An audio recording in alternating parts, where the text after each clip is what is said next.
Fala pessoal, Felipe Almeida aqui de volta para mais um podcast Gol de Placa. Dessa vez estou trazendo aqui um convidado mais que especial, o famoso comentarista bom de bola, Maciel Júnior. Grande prazer ter você aqui, Maciel.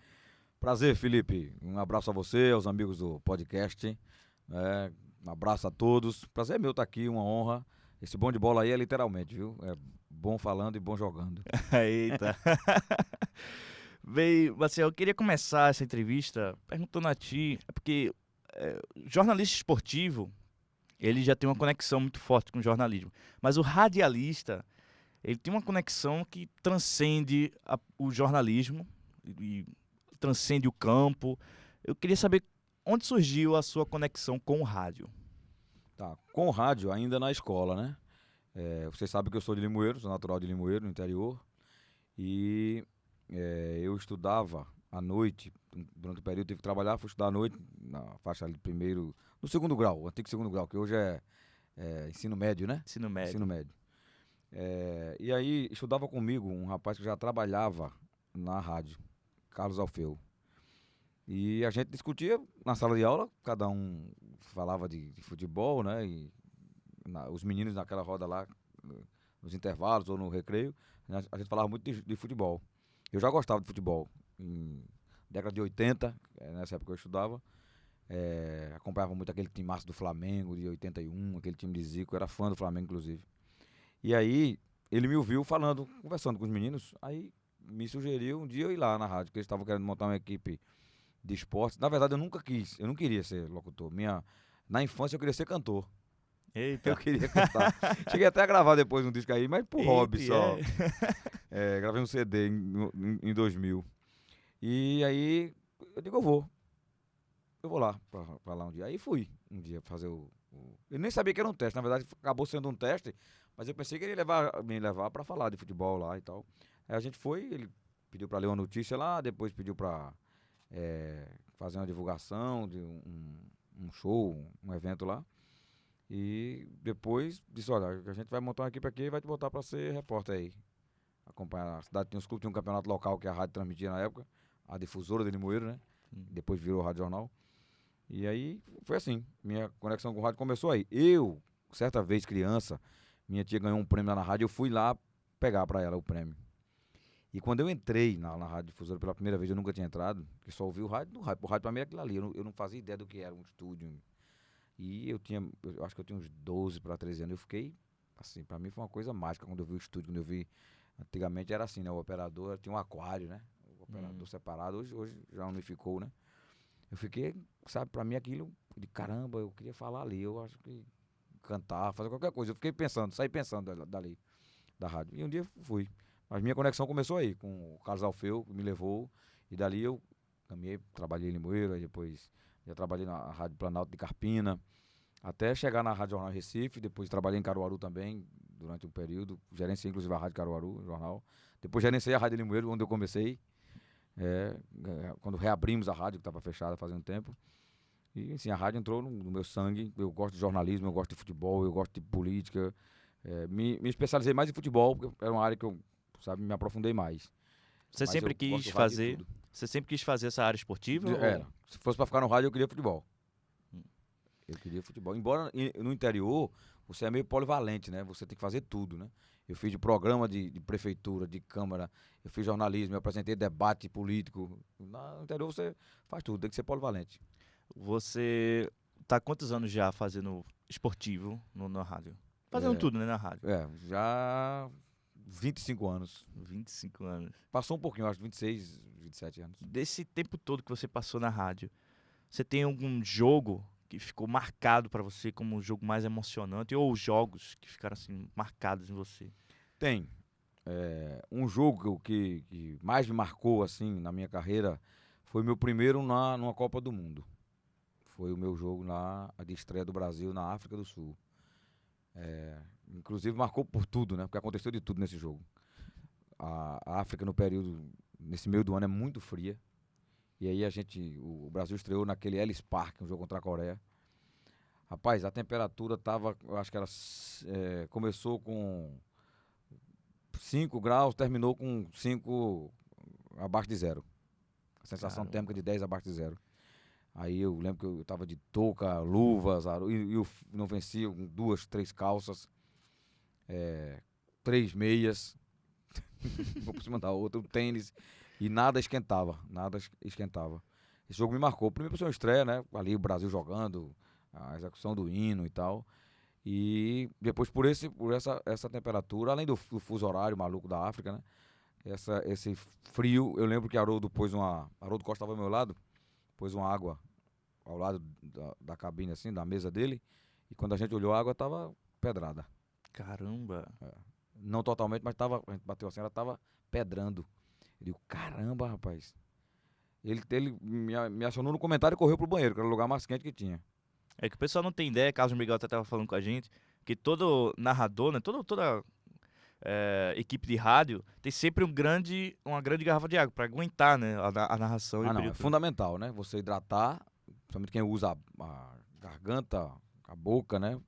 Porque toda essa mucosa precisa ser hidratada. Primeiro tomar água o dia inteiro, se possível. Mas durante o jogo você tem que ter. Os narradores, eu mesmo levo a minha garrafa, Haroldo leva a dele, é de praxe. Né? Você não consegue falar ali durante o jogo. O jogo tem 1h30, né? Só que você começa 2 horas antes na pré-jornada e acaba 2 horas depois. Você passa no mínimo 6 horas falando. Imagina aí. Exatamente. Então se você não hidratar, você não consegue falar. Uma hora vai ressecar tudo. Mas e no frio, que a gente tava com o lábio já ressecado. Então foi um jogo que me marcou por essa dificuldade que a gente teve. E era minha estreia na Copa do Mundo, né? Uma Copa fora do país. Eu havia feito uma Copa aqui, mas off-tube, né? Pela televisão. Sim. E essa Copa me marcou muito. E esse jogo de estreia do Brasil. O Brasil ganhou 2-1. Você tá falando aí da Copa, né, de 2010, mas vocês recentemente foram para a Copa da Rússia, a gente tava até conversando. Ano passado, né? Ano passado, exatamente. Como é que foi essa experiência de ir para um país como a Rússia e cobrir, né? Foi uma cobertura inteira que a Rádio Jornal fez por lá, da Copa do Mundo. Como é que foi essa ida para essa Copa? Você já estava mais calmo porque você já tinha essa experiência em 2010 ou Já tinha feito 2010, a Copa já tinha feito a de 14 aqui, que a gente não saiu do país, mas viajou dentro do Brasil, né? Uhum. E veio a de 18. Eu sempre digo que jornalismo esportivo, para mim, foi um presente na minha vida, porque olha a oportunidade que eu tive, né? Você não coloca como destino turístico nem África, nem Rússia, dificilmente. Você vai para viajar passeando, se divertindo, você vai para França, você vai para Estados Unidos, vai para Orlando, vai para Flórida, né? Ou vai para Miami, ou vai, enfim. Eu nunca imaginei que eu ia conhecer a África do Sul. Não conhecer nem a África, mas nem a África do Sul, né? Não imaginei conhecer a Rússia, entendeu? Um país com tanta história, né? Envolvido naquela antiga União Soviética que englobava todo aquele...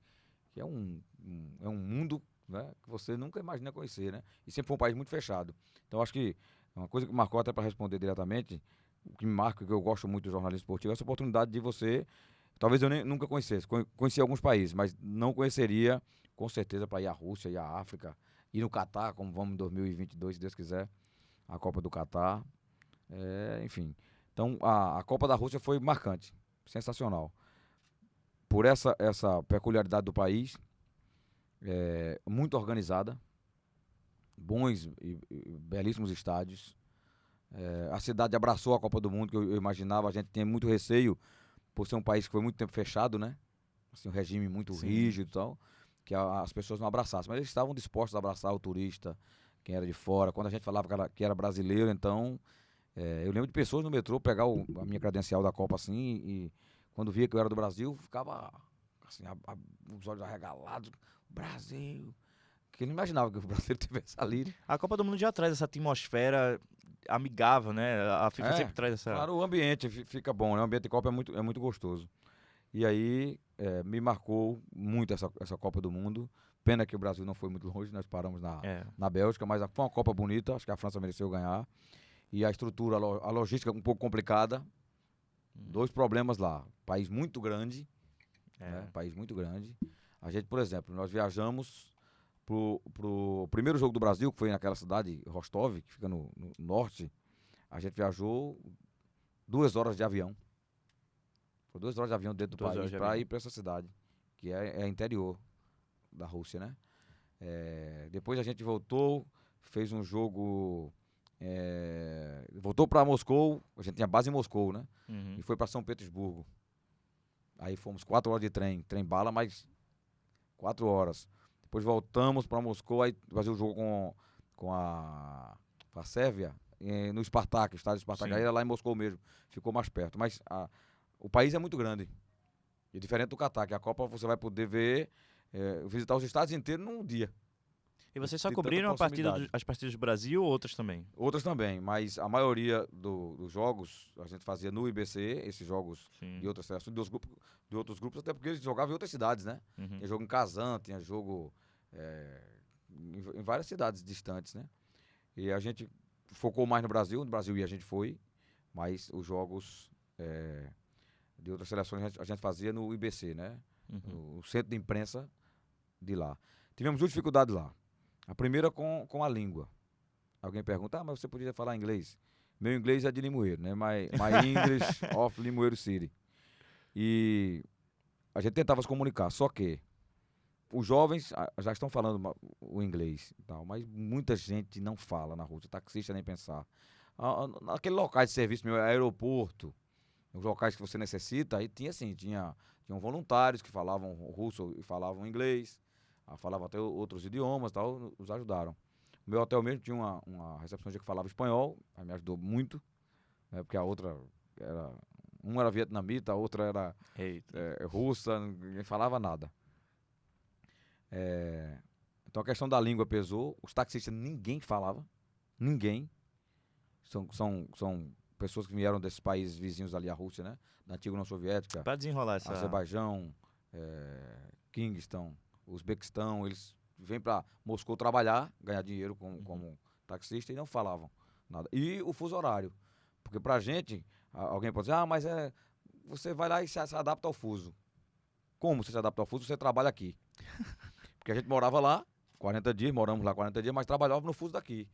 Eu vou citar um exemplo da resenha da noite, por exemplo. A resenha das 18 horas aqui, 6 horas, que é o nosso bola rolando, lá já era meia-noite. Quando a resenha acabava era 1 da manhã. Eu lembro que eu cheguei no hotel uma vez, de 1h30 para 2 horas da manhã. Quando eu entrei no hotel, depois eu virei assim, vi o céu clareando. Aí falei com a recepcionista, o dia estava amanhecendo, 2 da manhã. A noite lá pegamos aquela chamada noites brancas, né? Que é muito curta.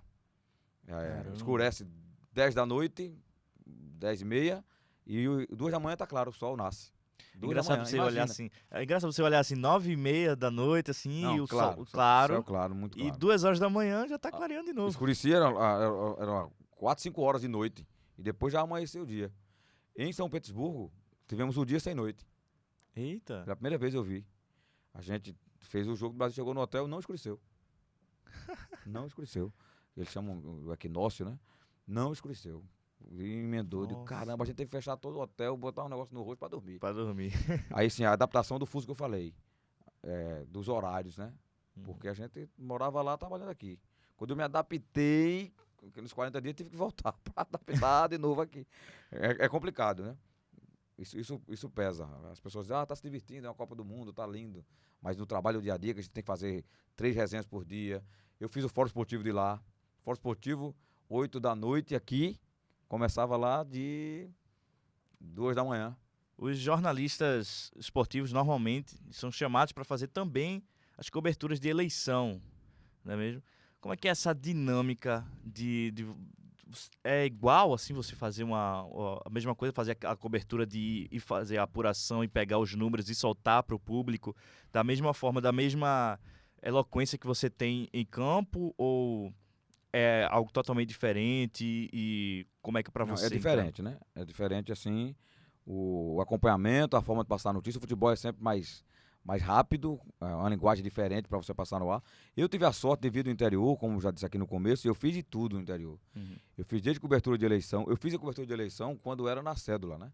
Eita. Que hoje é muito bom. Pro jornalista hoje, até perdeu aquele glamour que o rádio tinha do voto a voto, né? Que tinha até uma vinheta, antigamente falava a Rádio Jornal na marcha das apurações. Quando eu cheguei em Recife em 91, em 92 houve uma eleição. Eu lembro que eu fui designado para cobrir a eleição no Náutico. O Náutico tinha lá uma sessão de votação. Né? Ah, os times tinham uma sessão de votação. Os clubes tinham. Hum. Eu acho que hoje ainda não sei se tem votação por lá. Mas como eram locais assim muito frequentados e tal, referências, né? Uhum. Então tinha urnas no Arruda, nos Aflitos e no Sport também. E aí eu lembro que eu fui designado para lá para apuração dos votos. E eu passei 3 dias lá. Que eram muitas sessões lá no clube.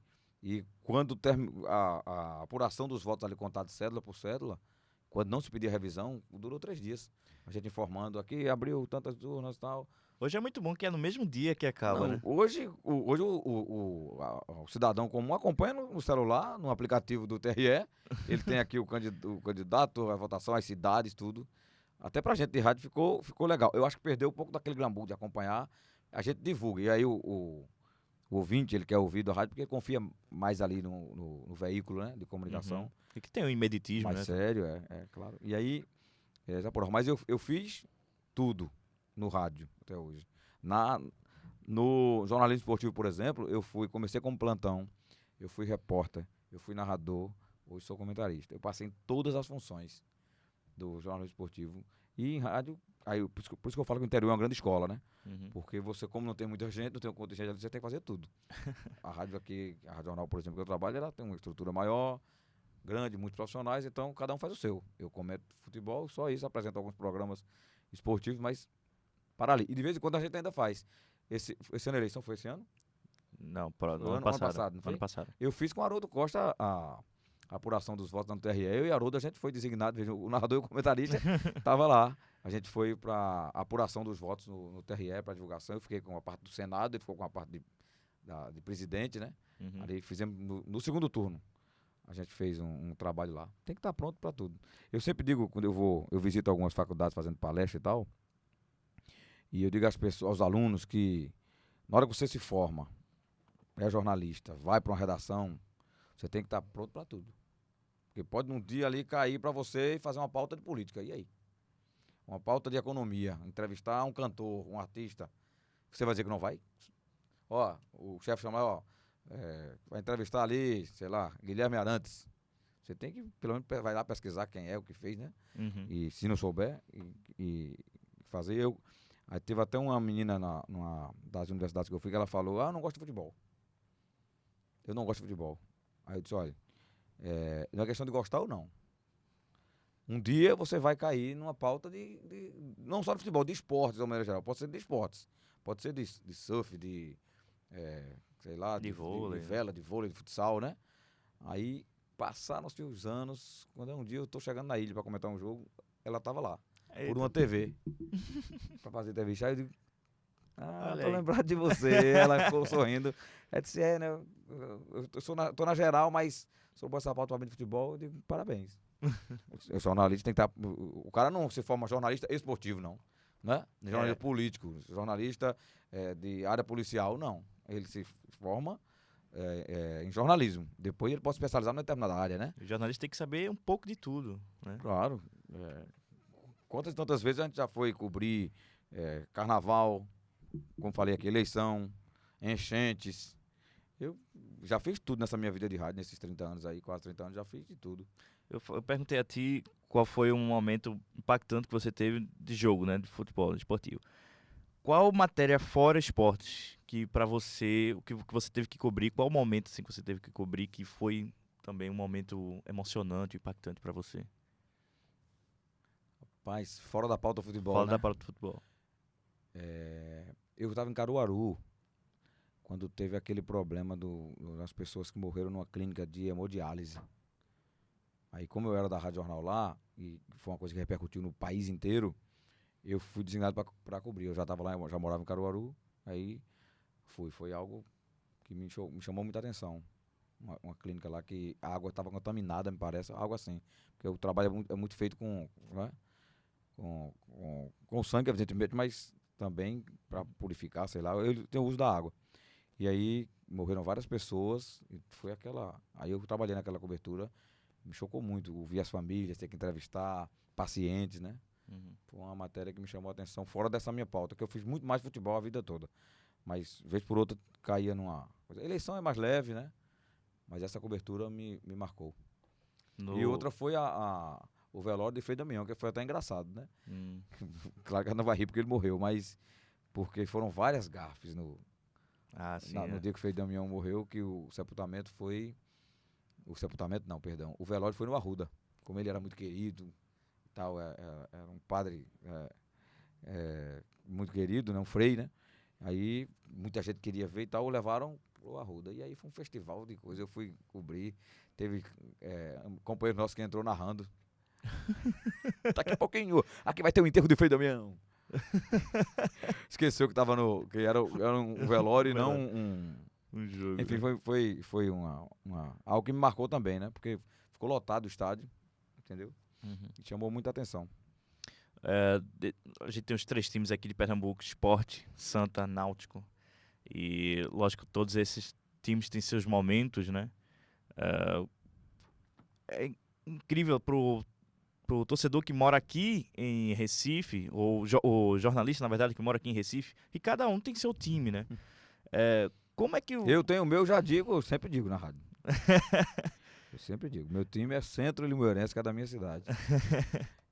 Mas assim, como é pro jornalista separar a paixão do time que tem do seu profissional, né, de entregar a notícia pro torcedor? Porque às vezes é aquele gol um pouco mais esticado, ou aqueles elogios mais pra e coisa. Ele tem que saber separar, né? Mas os clubes têm momentos, né? Uhum. Os clubes têm momentos. Eu sempre, onde eu vou de falar sobre futebol e rádio, todo mundo pergunta meu time. Que eu digo que é o da minha cidade, todo mundo... claro. E eu nunca torci por equipes pernambucanas, porque eu até lembrei aqui no começo, quando eu, na década de 80, 14 anos, 15 anos, quando eu estava começando a me envolver com futebol e gostar, eu adorava o time do Flamengo, que tinha aquele time de Zico, foi campeão mundial em 81, um jogo transmitido de madrugada, a rua inteira a gente só falava de Zico. Zico, Júnior, Leandro, aquele time massa, Adílio, Lico. Era um time fantástico, ficou na minha mente até hoje, eu tinha time de botão e tudo. Então, eu vim depois, né, conhecer mais de esporte, Santa Cruz, quando eu cheguei aqui em Recife. Mas a minha cidade mesmo, que era do interior, eu torcia mais pro clube de fora, como até hoje existe aí. O interior aqui, você vai lá, muita gente torce pro time de fora.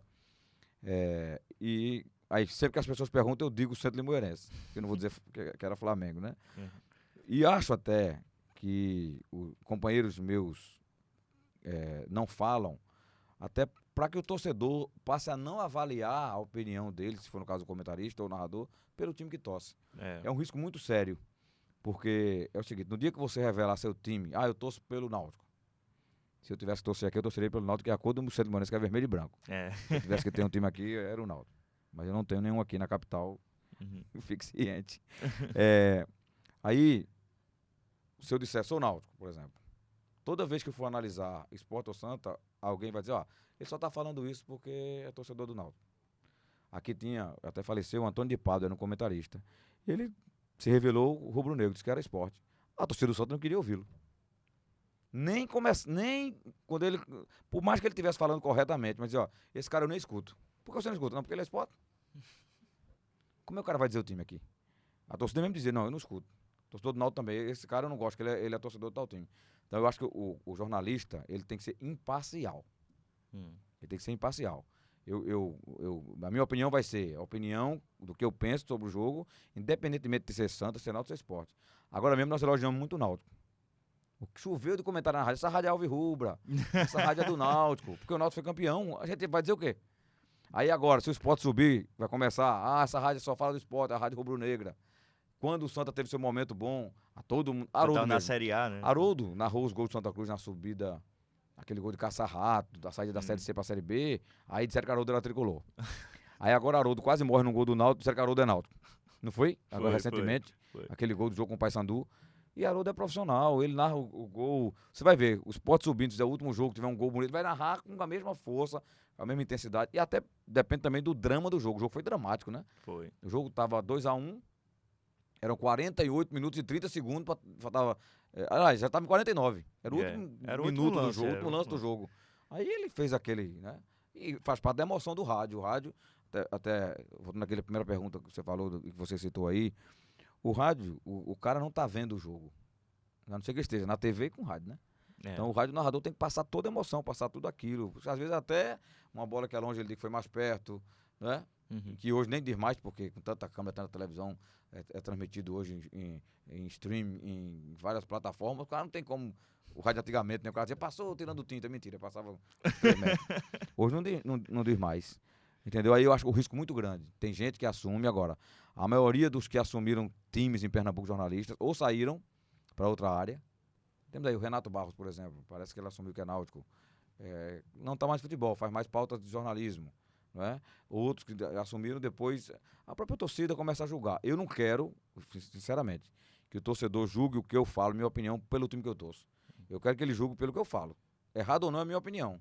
Se ele imagina diferente, eu encontro muita gente na rua que diz, eu discordo de você em tal ponto, aí eu fico ouvindo, eu digo, diga, você discorda em quê? Aí o cara fala, para lá. Eu digo, pronto, essa é a sua opinião, eu disse, eu tenho a minha. Essa é a minha. Se você não concorda, tem gente que concorda, gente não concorda. E eu respeito a sua, eu quero só que você respeite a minha.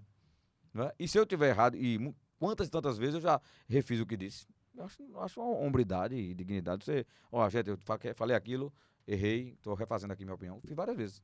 Não vejo nada de mal nisso, a gente é humano, pode errar, né? Mas essa questão de time é muito delicada porque, e não puxando a sardinha para mim, eu defendendo meus companheiros, mas pela avaliação que o torcedor vai fazer. Porque com certeza, se você disser um dia, eu sou tal time, o cara vai dizer, tá vendo? Olha, ele só tá comentando isso aí porque ele torce pelo time. Se não fosse torcedor, ele não... E você não é torcedor. Eu cheguei, por exemplo, aqui em 91, eu fui ser setorista do Náutico. Repórter, cobrindo o clube. Sim. Você se envolve no dia a dia ali e tal, você esquece que Pra mim, torcedor é aquele que bota a camisa, a bandeira e vai pro campo. Torcer. Mas o cara que tá trabalhando, a gente não tem tempo. Não dá não, porque quem tá comentando mesmo, eu preciso ver a estatística do jogo. Eu preciso ver os passes, eu preciso anotar os lances, eu preciso ver... Como é que eu vou ter tempo de estar torcendo por nada? Não tem como. E a responsabilidade de passar no microfone algo pras pessoas, é um louco. Se ele ficar anotando tudo, comentando e torcendo. Eu não vejo como consegue aliar isso, não. Acho muito difícil. Se tiver alguém... No Ceará tem algum errado que os caras vão inclusive com as camisas dos clubes, repórter e tal. Sim. Eu acho algo muito, muito arriscado, muito perigoso, por essa imparcialidade que eu acho que o jornalista tem que ter, independentemente do clube, da paixão, a opinião tem que ser do que você tá vendo. Rapaz, o futebol é o quê? Eu acho que o comentarista não tem mais como ele enganar ninguém. O jogo tá acontecendo, tem 30 mil pessoas no estádio.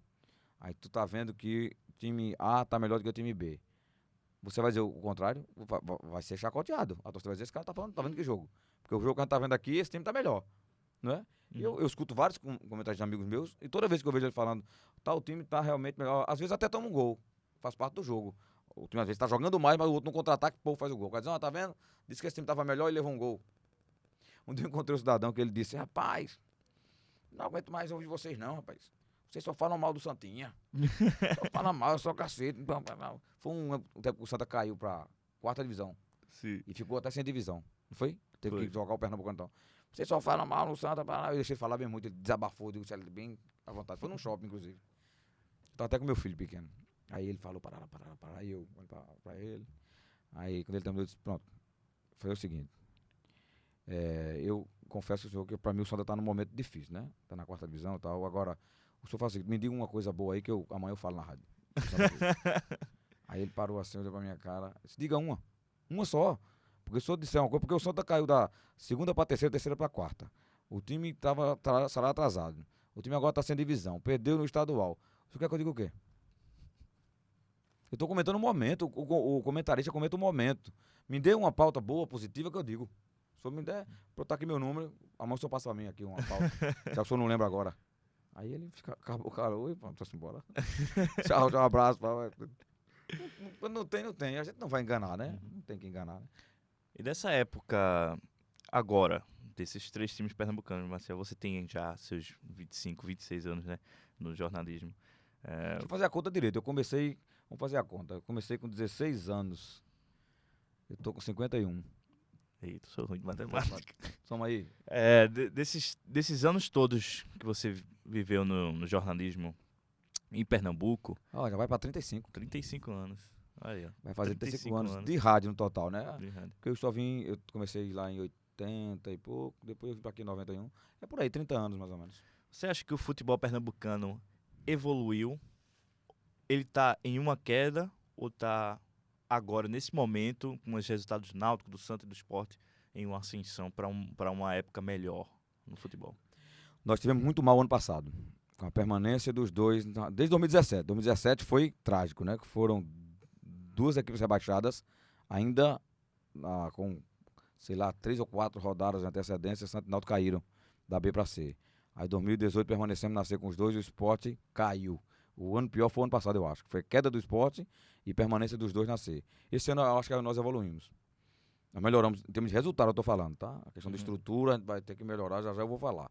Mas, assim, de momento, resultado, tecnicamente, a gente conseguiu subir o Náutico para a segunda, né? E o Náutico está estruturado, pagando em dia, se organizou, se estruturou. O Santa ficou no caminho, mas eu acho que tem uma estrutura para o ano subir. E o Sport está com condição de chegar à Série A, está bem perto aí, né? Poucos pontos aí, ele pelo menos vai garantir. Se não for primeiro, para mim também, eu acho que o título de divisão de acesso é subir.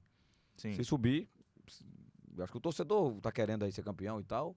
Se o Bragantino der vacilo, talvez o Sport chegue a brigar. Tá brigando já, a diferença caiu para 6 pontos. Então eu acho que esse ano a gente deu uma evoluída do ponto de vista do resultado. Onde é que nós precisamos evoluir, na minha opinião? Gestão, direção, profissionalismo. Acho que a gente tá patinando ainda em muita coisa. O Santa tá pagando um preço muito alto por gestões ruins. Agora que tá começando a se organizar. Inclusive estourou um escândalo agora há pouco aí, né? Foi. O Náutico, com esses novos gestores, deu uma organizada. Aí você tem o Náutico com sem treinamento, valorizando a base, os caras pagaram em dia, trabalharam com austeridade nos gastos. Olha o Náutico aí onde está. Voltou para a Série B, voltou para o seu estádio, reformou sua casa. Então foi uma gestão boa, né? De sucesso. Os torcedores já estão querendo uma estátua de Edno Mello ali na Não, uma gestão muito boa. Não sei se merece a estátua a esse ponto, mas que merece os aplausos todos, a confiança, assim, porque foi um grande gestor. Eu acho, aí ele trabalhou como? Colocar pessoas certas nos lugares certos, trabalhar com um profissional, traz um executivo de futebol, contrata alguém de marketing para marketing, alguém para trabalhar futebol feminino, fazer o clube andar com profissionais. O mercado tem esses profissionais, mas não, era tudo no empirismo, né? Não tinha amadorismo, não tinha nada profissional. Mas hoje melhorou bastante. E o Sport estava no rumo certo, estava no trilho, organizado até o ano passado, até aquelas 2 gestões maléficas de Martorelli e de Arnaldo. O time vinha muito bem. Aí desandou completamente. Desandou porque o time ficou devendo, comprometeu as contas, não pagou, gerou débitos grandes, contratou de maneira errada. Então o Sport fez a receita errada para caiu. Ainda teve o problema de Magrão agora, né, recentemente. A questão do Magrão, né? Então juntou tudo. E aí o Sport caiu. O Sport caiu merecidamente, porque ele estava realmente desorganizado. O Milton está tentando retomar aí, né? O trabalho, vai estar pagando, não talvez as contas antigas, que eu acho difícil. Mas não está gerando dívida nova, está pagando em dia, como o Santa Cruz também. O Santa não subiu, mas o Constantino, o salário de jogadores, funcionários, desses 2 anos dele até agora, estão normais, estão em dia, né? Tanto que criou vínculo, o Pipico renovou agora. Não vê o sucesso do campo, é diferente. Senão o jogador não ficaria, né? O jogador da importância do Pipico, um artilheiro pretendido por vários clubes aí. Então eu acho que precisamos evoluir nesse ponto, da gestão. O Santa terminar definitivamente aquele sem treinamento, fazer parcerias boas para não ter só o muro e o campo, né? Precisa ter ali uma estrutura de academia, um alojamento ou um hotel, enfim, um CT mesmo, pra gente chamar de centro de treinamento, né? Não pode ser só CT, campo e torneira, né? Tem que ser centro de treinamentos. O Retrô, que é um clube novo aqui, fundado há 2 anos atrás. Sim, o Retrô. 2 ou 3 anos. Já tem seu Você vai ver a estrutura tem um centro de treinamento que é um dos maiores do Brasil hoje. É muito organizado, muito bom. Eu tive lá, eu conheci o centro de treinamento, só não fui no Atlético Paranaense. Mas o CT do Corinthians, do São Paulo, do Palmeiras, o CT daqui, eles não devem. O Retrô não deve. O do Sport também é bem estruturado. O do Náutico é grande, bom também, com campos. Né? Precisa talvez uma melhor manutenção, mas o CT muito bom também. O Santa não pode ficar no meio do caminho, né? Isso era para ter há muito tempo. E o Santa consegue revelar jogadores novos sem CT, mas no dia que ele tiver, ele vai se tornar uma potência de revelar jogadores, né? Que jogadores que querem, meninos novos que jogam futsal, transitar para o campo. Então eu acho que a gente precisa evoluir aí. Mas do ponto de vista do campo e tecnicamente, do 2019 foi melhor. Queria agradecer muito a presença de Maciel Júnior aqui nos estúdios da UniFG para o podcast Gol de Placa. Muito obrigado, viu, Maciel, por ter vindo. Valeu, fizemos um gol de placa hoje aqui, né? Valeu, Felipe. Você falou que era bom de bola, eu quero ver, viu? Você fazendo um gol de placa aí, bom Rapaz, de bola. eu digo que eu parei de jogar, agora eu só vou dar exibição. Quando me chamam, eu vou dar uma exibição. Eu brinco na rádio dizendo isso, né? Mas eu quero agradecer a vocês pela oportunidade, abraçar a todos que nos ouvem aí e a equipe de vocês, né? Boa sorte na caminhada, e vocês se tornem aí grandes jornalistas. Tomara que eu ainda encontro vocês no rádio, vocês trabalhando com a gente lá. Claro. Um dia no debate, né? Pra gente lembrar lá na rádio esse momento aqui. E, enfim, eu sempre que vou em universidades, eu falo para os alunos de vocação, né? Eu acho que não tem que aconselhar ninguém, mas quem escolhe jornalismo, saiba que é um sacerdócio, né? Você tem que se doar, não tem dia, não tem hora. Eu, por exemplo, não lembro, eu vim ter mais final de semana agora, estou comentando, porque são 2, 3 comentaristas, tem final de semana que a gente folga, mas quando eu fui repórter narrador, eu nunca tinha sábado e domingo, nunca tive. Minha família não sabe o que é sábado e domingo. É muito jogo, muita viagem, sabe? A época de São João com a Junina tá na Copa do Mundo, Carnaval às vezes estava transmitindo também. Enfim, a gente não tem, né? Tem que fazer por amor, né, A Marcelo? vida de jornalista é dedicação, é amor, vocação principalmente. E não adianta, eu vou pra lá, mas eu quero trabalhar até a sexta, né? Então não vá. Não vá fazer, entendeu? Esqueça. Tem que estar pronto pra na hora que chamar, tem uma matéria ali, é uma cobertura. Você tá na redação, tá tudo calmo, de repente estoura uma rebelião, é tu que vai. Então tem que estar pronto pra tudo. Mas eu acho que quem faz o que gosta não trabalha um dia na vida. Exatamente. Muito obrigado, Marcelo. Um abraço. Um abraço.